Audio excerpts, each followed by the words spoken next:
Badhsaabka G.Togdheer Xamse Maxamed Cabdi oo qayb ka mid ah warbaahinta gobolka Togdheer kula hadlayay xarunta maamulka gobolkaasi Togdheer ayaa ka warbixiyay shaqaaqo dib uga soo cusboonaatay deegaanada Cali sahiid iyo sidoo kale Ceeg oo laba beelood oo wada deegaankaasi ay isku haystaan deegaamen cusub oo laga wado deegaankaasi. Badhsaabka ayaa sheegay in ay soo afjareen colaadaasi isla markaana ay ku soo dhameeyeen guuliye sidoo kale is-afgarad.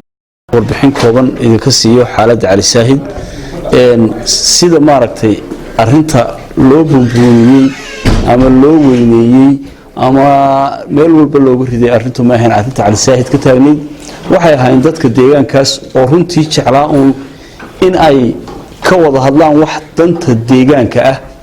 oo ku saabsan in sidii aan maaragtay deegaanka waxyaabahan imika aad isku ogtihiin waxa ku badan arlada dhul daaqsimeedka loo rabo in tuulooyin laga sameeyo in balliyo cusub laga sameeyo in beero laga sameeyo waxyaabo noocaas ah marka runtii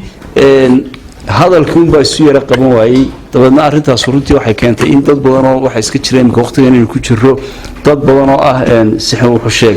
sixir waa ka daran yahay inay arintii si kale u rogaan oo yiraahdaan beeraha halka isku hor fadhiyo oo dagaal baa socdo oo caynkaas oo la bumbuuniyo waxa laaliyo wax arinta ka jiray ma jirin sida daraadeed shalay waan tagnay halka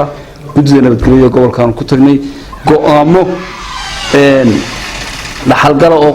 khuseeyo deegaanka halka waan uga akhrinay in maaragtay deegaanka ay siyaasadda xukuumadda tahay inaan la sameeynin deegaan cusub oo xukuumadda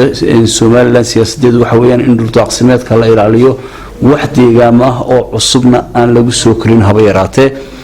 anagoo taa ka duulayna waxaan u sheegnay dadkii halkaas deegaanka wada deganaa inaan deegaankan lagu ogolayn wax deegaamayna oo cusub haday tahay tuulo haday tahay balliyo cusub haday tahay beero cusub haday tahay cishiimooyin intaba aan lagu ogolayn arrimaha headmanku hadii jeer dadku ku yara murmulaan iyadana wax weeyaan waxaan leeyahay headmanku waa nin ka tirsan shaqaalaha gobolka ayuu dawladdu ka tirsan yahay headmanku sida daraadeed ma jiri doonto qof headman oo dad shicib ay iska bedelaan intay yiraahdaan waan bedelay ay bedelaan headmanka iyadoo la raacayo runtii direction iska tuulooyinka iyo qaababka u yaala iyadoo la raacayo oo xafiiska headmanka waxa aqbali kara oo accept gareyn kara headmanka cusub dawladda qodobada aan u soo jeedinay runtii oo 5 qodob ahaa si wanaagsan bay dadkaas u qaateen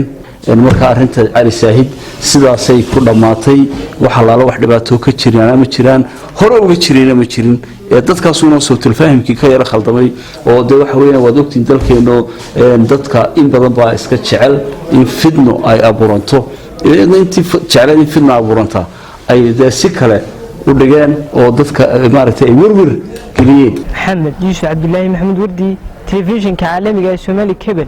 magaalada Burco.